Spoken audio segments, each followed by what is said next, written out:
আমরা আজকে কথা বলবো আপনার তমসেল খাদ্য ও বীজ ভাণ্ডার। এখানে উন্নত মানের সর্বপ্রকার পেঁয়াজের দানা পাওয়া যায়।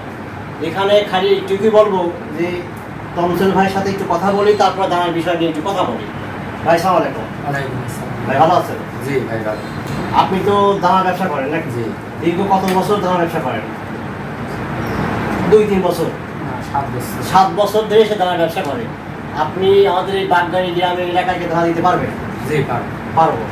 আপনার লালতির হাইব্রিড অফিস থেকে শুরু করে সব শ্রেণীর দানা দিতে পারবেন? জি 22 কোম্পানির দানা দিতে পারবেন ইনশাআল্লাহ। কোনো ঘাটতি মাটতি বা কোনো কিছু হবে না? আল্লাহর রহমতে কোনো ঘাটতি হবে না।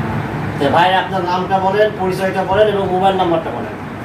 আমার নাম তমসেল খাদ্য বীজ ভাণ্ডার। আমার মোবাইল নাম্বার 01758292925। এটা হচ্ছে গিয়ে তমসেল ভাইয়ের মোবাইল নাম্বার। আপনারা যারা আমার সাথে কথা না বলে আপনারা ঠিক সরাসরি তমসেল ভাইয়ের সাথে কথা বলবেন। এই জন্যই তিনি মালিক, তিনি সব কিছু, আমি জাস্ট আপনার এমপ্লয়ার। ঠিক আছে, তাই আমি একটা অ্যাপ দিচ্ছি। দানার বিষয় নিয়ে কথা বলতে পারে আমার ভাইয়ের সাথে সরাসরি যোগাযোগ করতে হবে, আমার নাম্বার না। দর্শক, এরা সব তমসেল ভাইয়ের লোক। মানে ভাই আছে বড় একটা বিশিষ্ট ব্যবসায়ী, বড় ব্যবসায়ী। এখানে কি কি দানা পাওয়া যায় ঠিক আছে আপনাদেরকে বলি। বলেন।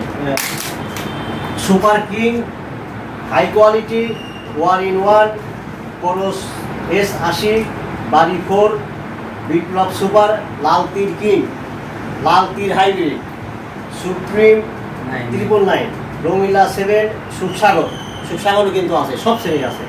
নবাব, সুলতান, সম্রাট, রানী 1 দেখছেন, রানী 1, পলিক্রস, metal, Begum, Talukdar king, Talukdar hybrid, ACI দানা, ইউনাইটেড দানা, স্থান রতনদিয়া গুড়বাজার, কালোখালী রাজবাড়ি। আবারও বলতেছি, স্থান রতনদিয়া গুড়বাজার, কালোখালী রাজবাড়ি।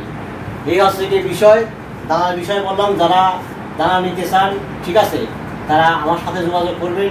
আমার মোবাইল নাম্বারটাও বলি, 01838550550। আবারও বলি, 01838550550। এটা আছে কি আমি তার মাধ্যম, সরাসরি আপনারা তমসেল ভাইয়ের সাথে যোগাযোগ করবেন। তমসেল ভাইয়ের মোবাইল নাম্বারটা বললাম 01758292925। যাদের দানা লাগবে অতি সত্বর আমার এই দোকানে, অর্থাৎ শিমুল ডিপার্টমেন্টাল স্টোর, বাগদারি গ্রাম, এইখানে যোগাযোগ করলে আপনি দানাটা পাবেন। ধন্যবাদ সবাইকে। আমি মোহাম্মদ শিমুল, পোলাবান টিভি থেকে বিদায় নেব। আসসালামু আলাইকুম রহমতুল্লাহি ওয়া বারাকাতুহু।